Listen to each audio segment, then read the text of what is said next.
Toen de Slowaken 15 jaar geleden de scheiding met de Tsjechen aanvroegen, leek het nog ondenkbaar. Vandaag is hun land een van de belangrijkste autoproducerende landen van Europa.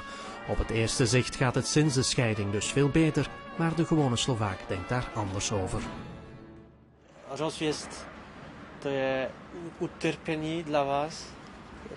No, lepšie bolo, keď bol spojený Československý. Lepšie bolo, lacnejšie bolo všechno a výjazd dostali sme iný potraviny, všechno to, čo teraz. To už dávno v roky. Čechy, Slováci. Ale čo myslíte, to bolo dobré? To není dobré? To nebolo dobré. Ale teraz vy pracujete? Pracujem. To je lepšie, no? Lepšie, pravda, že? Čo má človek obyčajný z toho, ktorý pracuje, že sa to rozdelí? Nič, absolútne. Iba to, že sa už ide do Európskej únie, všetko ide hore. Fakt, a človek za pár korún nekúpi v obchode absolútne nič.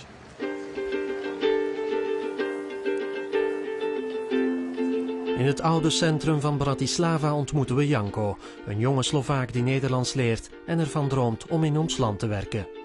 Er was nooit een publieke vraag gesteld: willen jullie een scheiding, willen jullie geen scheiding? Dat is eigenlijk gebeurd tussen de politici en daar was nooit een vraag aan de mensen: willen jullie dat eigenlijk? En mocht die vraag gesteld geweest zijn, zou het antwoord nee geweest zijn? Dat weet ik helemaal niet. Wat denk je? Deze vraag kan waarschijnlijk niemand in Slowakije beantwoorden. Er was geen opstand van de mensen: nee, wij willen Tsjechoslowakije hebben. De mensen zijn echt onverschillig geweest.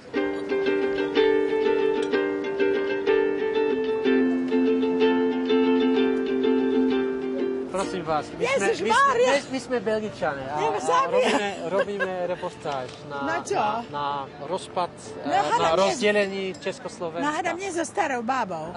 Nie, ja si myslím, že rozdelenie Československa na Česko a Slovensko vôbec nie je utrpenie.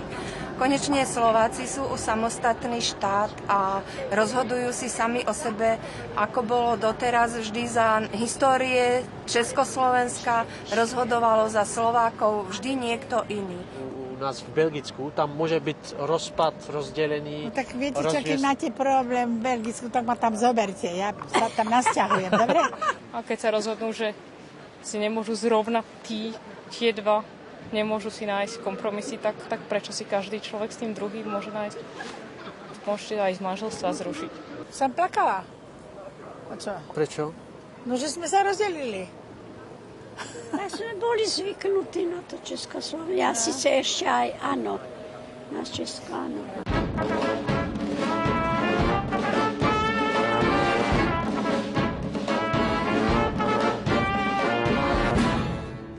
U nás, když to bylo pohromadě, tak bylo dobré. Teď už moc dobrý příklad není, už víme sami, už je to poznání, že už jsme se odcizili. Ta mladá generace, jak jsme třeba my, tak to je pro, aby to bylo společné. Ja pocházím z druhej strany, ze Slovenska. Pro mňa to je nerozpad neexistuje.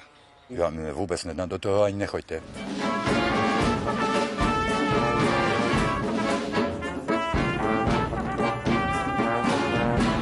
Čo ja viem, polepšili si maximálne finančne, že ich štát odškodnil.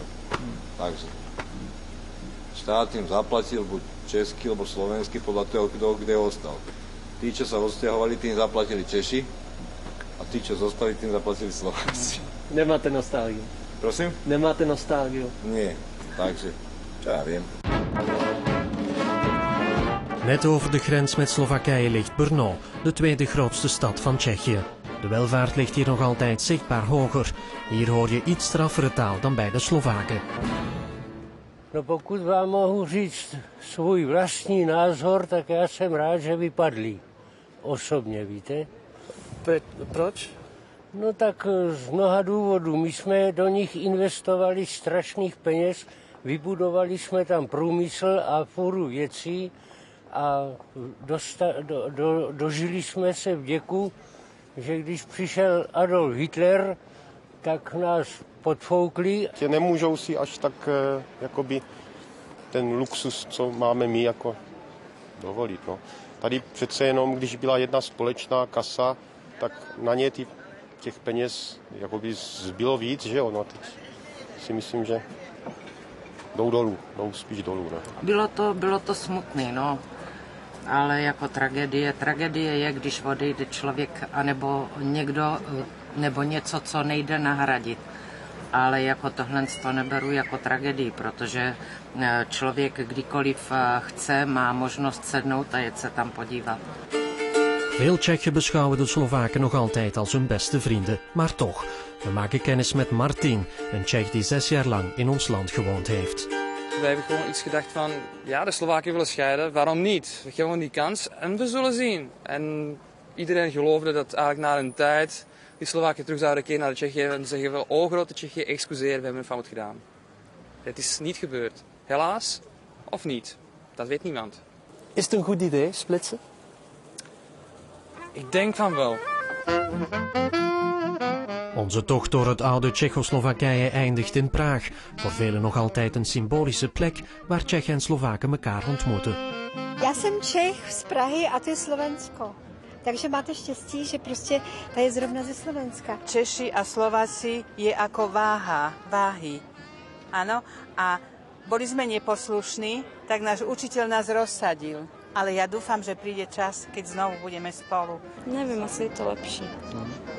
Každý sám za sebe, nikdo se nemusí nějak to. Tu republičku bral jako stále, jo, jako mojí vlast celou, že jo. Jinak Belgii držím palce.